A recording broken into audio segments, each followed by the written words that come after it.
پھر اس نے ایک اور سفر کا سامان کیا، یہاں تک کہ 2 اونچے سیدھے پہاڑوں کے درمیان پہنچا تو دیکھا کہ ان کے اس طرف کچھ لوگ ہیں کہ بات کو سمجھ نہیں سکتے۔ ان لوگوں نے کہا کہ اے ذوالقرنین، یاجوج اور ماجوج اس علاقے میں فساد کرتے رہتے ہیں، بھلا ہم آپ کے لیے خرچ کا انتظام کر دیں کہ آپ ہمارے اور ان کے درمیان ایک دیوار کھینچ دیں۔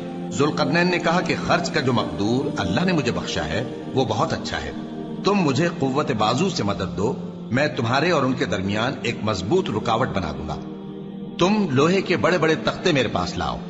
چنانچہ کام جاری کر دیا گیا، یہاں تک کہ جب اس نے دونوں پہاڑوں کے درمیان کا حصہ برابر کر دیا اور کہا کہ اب اسے دھوکو، یہاں تک کہ جب اس کو دھونک دھونک کر آگ کر دیا تو کہا کہ اب میرے پاس تانبا لاؤ کہ اس پر پگھلا کر ڈال دوں۔ پھر ان میں یہ قدرت نہ رہی کہ اس پر چڑھ سکیں اور نہ یہ طاقت رہی کہ اس میں نقب لگا سکیں۔ بولا کہ یہ میرے پروردگار کی مہربانی ہے، پھر جب میرے پروردگار کا وعدہ آ پہنچے گا تو اس کو ڈھا کر ہموار کر دے گا، اور میرے پروردگار کا وعدہ سچا ہے۔ اس روز ہم ان کو چھوڑ دیں گے کہ روئے زمین پر پھیل کر ایک دوسرے میں گھس جائیں گے، اور سور پھونکا جائے گا تو ہم سب کو جمع کر لیں گے، اور اس روز ہم جہنم کو کافروں کے سامنے لائیں گے جن کی آنکھیں میری یاد سے پردے میں تھیں اور وہ سننے کی طاقت نہیں رکھتے تھے۔ اب کیا کافر یہ خیال کرتے ہیں کہ وہ میرے بندوں کو میرے سوا اپنا کارساز بنائیں گے تو میں خفا نہیں ہوں گا؟ ہم نے ایسے کافروں کے لیے جہنم کی مہمانی تیار کر رکھی ہے۔ کہہ دو کہ ہم تمہیں ایسے لوگ بتائیں جو اعمال کے لحاظ سے بڑے نقصان میں ہیں۔